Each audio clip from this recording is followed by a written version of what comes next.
जय श्री राम दोस्तों, स्वागत है आपका शिव पुराण विद्वेंषण संहिता 12वें अध्याय में। मोक्षदायक पुण्य क्षेत्रों का वर्णन। सूत जी बोले, हे विद्वान और बुद्धिमान महर्षियों, मैं मोक्ष देने वाले शिव क्षेत्रों का वर्णन कर रहा हूँ। पर्वत, वन और काननों सहित इस पृथ्वी का विस्तार 50 करोड़ योजन है। भगवान शिव की इच्छा से पृथ्वी ने सभी को धारण किया है।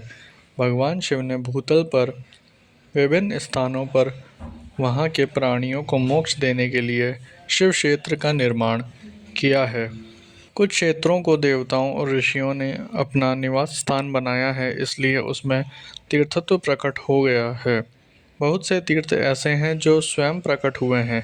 तीर्थ क्षेत्र में जाने पर मनुष्य को सदा स्नान, ध्यान और जाप करना चाहिए, अन्यथा मनुष्य रोग, गरीबी तथा मूर्खता आदि दोषों का भागी हो जाता है। जो मनुष्य अपने देश में मृत्यु को प्राप्त होता है, वह इस पुण्य के फल से दोबारा मनुष्य योनि प्राप्त करता है, परंतु पापी मनुष्य दुर्गति को ही प्राप्त करता है। हे ब्राह्मणों, पुण्य क्षेत्र में किया गया पाप कर्म अधिक दृढ़ हो जाता है, अतः पुण्य क्षेत्र में निवास करते समय पाप कर्म करने से बचना चाहिए। सिंधु और सतलुज नदी के तट पर बहुत से पुण्य क्षेत्र हैं। सरस्वती नदी परम पवित्र और 60 मुख वाली है, अर्थात उसकी 60 धाराएं हैं। इन धाराओं के तट पर निवास करने से परम पद की प्राप्ति होती है। हिमालय से निकली हुई पुण्य सलीला गंगा सोमुख वाली नदी है। इसके तट पर काशी, प्रयाग आदि पुण्य क्षेत्र हैं।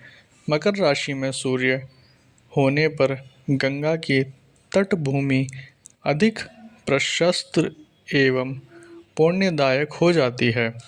सोनभद्र नदी की 10 धाराएं हैं। बृहस्पति के मकर राशि में आने पर यह अत्यंत पवित्र तथा अभिष्ट फल देने वाली है। इस समय यहाँ स्नान और उपवास करने से विनायक पद की प्राप्ति होती है। पुण्य सलीला महानदी नर्मदा के 24 मुख हैं। इसमें स्नान करके तट पर निवास करने से मनुष्य को वैष्णव पद की प्राप्ति होती है। तमसा के 12 तथा रेवा के 10 मुख हैं। परम पुण्यमयी गोदावरी के 21 मुख हैं। यह ब्रह्म हत्या तथा गौवध पाप का नाश करने वाली एवं रुद्र लोक देने वाली है। कृष्णवेणी नदी समस्त पापों का नाश करने वाली है। इसके 18 मुख हैं तथा ये विष्णु लोक प्रदान करने वाली है। तुंगभद्रा 10 मुखी है एवं ब्रह्मलोक देने वाली है।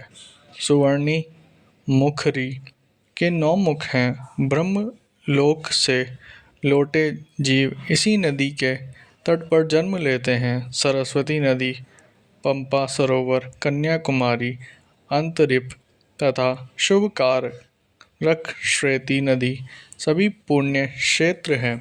इनके तट पर निवास करने से इंद्रलोक की प्राप्ति होती है। महानदी कावेरी परम पुण्यमयी है। इसके 27 मुख हैं। ये संपूर्ण अभिष्ट वस्तुओं को देने वाली है।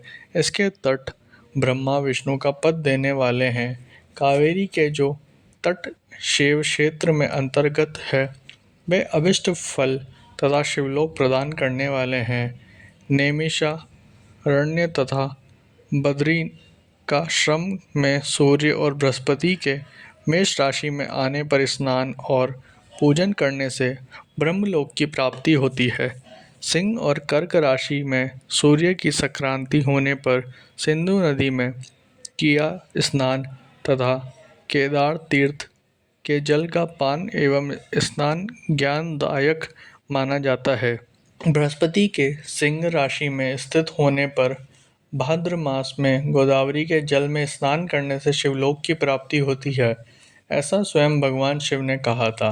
सूर्य और बृहस्पति के कन्या राशि में स्थित होने पर यमुना और सोनभद्र में स्नान से धर्मराज और गणेश लोक में महान भोग की प्राप्ति होती है, ऐसी महर्षियों की मान्यता है। सूर्य और बृहस्पति के तुला राशि में होने पर कावेरी नदी में स्नान करने से भगवान विष्णु के वचन की महिमा में अभिष्ट फल की प्राप्ति होती है। मार्गशीर्ष माह में सूर्य और बृहस्पति के वृश्चिक राशि में आने पर नर्मदा में स्नान करने से विष्णु पद की प्राप्ति होती है। सूर्य और बृहस्पति के धनु राशि में होने पर स्वर्णमुखी नदी में किया स्नान शिवलोक प्रदान करने वाला है। मकर राशि में सूर्य और बृहस्पति के माघ मास में होने पर गंगा जी में किया गया स्नान शिवलोक प्रदान करने वाला है। शिवलोक के पश्चात ब्रह्मा और विष्णु के स्थानों में सुख भोग कर अंत में मनुष्य को ज्ञान की प्राप्ति होती है। माघ मास में सूर्य के कुंभी राशि में होने पर फाल्गुन मास में गंगा तट पर अनेकों पीढ़ियों का उद्धार करने वाली है। गंगा व कावेरी नदी का आश्रय लेकर तीर्थवास करने से पाप का नाश होता है। ताम्रपर्णी और वेगवती नदियाँ ब्रह्मलोक की प्राप्ति रूप फल देने वाली है।